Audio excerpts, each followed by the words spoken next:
Hello friends, আজকে আমি আবার সকালে একটু কাজে লেগে পড়েছিলাম আমি আর বাবা।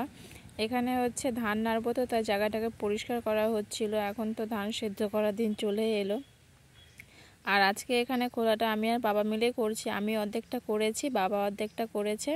মানে আমি অর্ধেক করে নিয়েছি, তারপরে তো আমি হাঁপিয়ে গেছি। তারপর বাবাকে বললাম, বাবা একটু তুমি কর, মানে বাবাই করতে চেয়েছিল, তাই বললাম কি না আমি করবো, একটু মানে ভালো লাগে আমাকে করতে। তো বললো যে তাহলে ঠিক আছে কর। তারপরে হাঁপিয়ে গেলাম, তারপরে আমি বাবাকে ডাকলাম যে বাবা একটু তুমি করো। বাবা করতে থাকলো। তারপরে তো আমি এখানে ঝাড়া দিয়ে জায়গাটা পরিষ্কার করে দিলাম। বাবা এখানে ধান নিয়ে আসে হচ্ছে দিল, আমি তো এখানে মেলে দিলাম। এটা হচ্ছে সেদ্ধ ধান না, এটা হচ্ছে আতপ শোকানো হবে এক বস্তা এমনি পিঠা টিঠা খাওয়ার জন্য।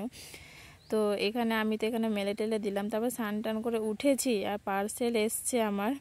তো যেটা আমি রিসিভ করতে যাইনি, গেছিলো অন্য কেউ রিসিভ করতে, অলরেডি খুলেও দিয়েছে। তো ভাবলাম যে থাক কিছু হবে না। তারপরে তো আমি স্নান করে উঠে দেখার জন্য একবারে এক্সাইটেড হয়ে গেছি, কারণ এটা তো অর্ডার দিয়েছিলাম আমি। আর যখন এটা বের করছিলাম আমি ভালোই বের করেছিলাম, তারপরে না সাইডে লোক চলে এসেছিলো। তো জিনিসটা আমি আর পরে দেখাতেই পারলাম না, জাস্ট এমনি নর্মালি বাইরে থেকে দেখে নিলাম। মানে সবে মাত্র মানে পরবো, সেই সময় দেখি মানে 2-3টা বউ এসেছিলো। তাই মানে কি আর পরবো, থাক আর পরলাম না। পরে মিনিমাম 2-3টে দিকে দেখি একটা পার্সেল এসছে। এটা আমি অর্ডার করিনি, এটা করেছে আমার হাজব্যান্ড।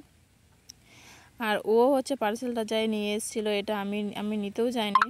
ও বলে কি তুমি দেখে নাও, আমি আর বলবো না যে কি আছে। তো এটা আমি যখন ওপেন করলাম, আমি তো একটু আইডিয়া হয়েছিল কিছু একটা পাপোশ টাইপের। তা আমি বুঝতে পারিনি, যখন বের করলাম না একটা কেমন যেন একটা বাজে স্মেল আসছিলো। তাই বললাম কি পাপোশের এত বাজে স্মেল থাকে, তা কাটার জন্য একটা জিনিস দিল আমাকে, যেটা দিয়ে একটুখানি পাপোশটা কেটে গেছিলো। তো আমার একটু রাগ উঠে গেছিলো, তোমার কাছে ব্লেড চাইলাম আর তুমি এটা দিয়ে দিলে হাতের কাছে। যাই হোক, যেরকম করে ওটা দিয়ে কেটেছি। কেটে তো এটা খুললাম, খোলার পরে এটা ছিল, যখন দেখলাম আমি, এটা হচ্ছে বাথরুমের সামনে দেওয়ার পাপোশগুলো ছিল। বললো যেটা জল সোপ করে। যাই হোক, তারপরে তো সন্ধ্যাবেলা হচ্ছে মামিরা যাবে বাড়িতে। তো আমি আর বাইরে যাইনি আজকে কোথাও, সারাদিন বাড়িতেই ছিলাম। আর মামিরা যাবে বলে আমার হাজব্যান্ডই বোনের জন্য মামির জন্য জামা কাপড় নিয়ে এসছে কিনে। মানে ওর এগুলো হচ্ছে ওরই চয়েস, আমি তো আর যাইনি। তো যা আনেছে ওটাই বোনকে বললাম দেখ নিবি নাকি। বলো নিবো, কেন নিবো না, ভালোই তো আছে।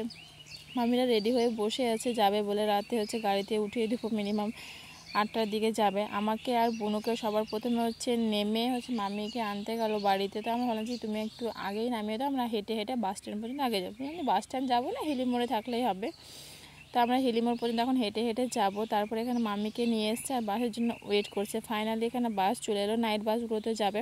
হয়তো সকালে যাই বা কী করবে, তাই নাইট বাসগুলোকে আমার হাজব্যান্ড তো ধরিয়ে দিল। আর মামি আর বোনও চলে গেল। খুবই মনটা খারাপ লাগছিল, বোন এতদিন ছিল, ওকে দিয়ে আমি বলতাম বোন এটা করে দে সেটা করে দে বলতাম, একটু হলেও মন খারাপ লাগছে ও চলে গেল বলে। তো আজকের মতো ভিডিওটা এইটুকুই। ভালো লাগে লাইক কমেন্ট শেয়ার, চ্যানেলটাকে সাবস্ক্রাইব করে দিও। Bye bye.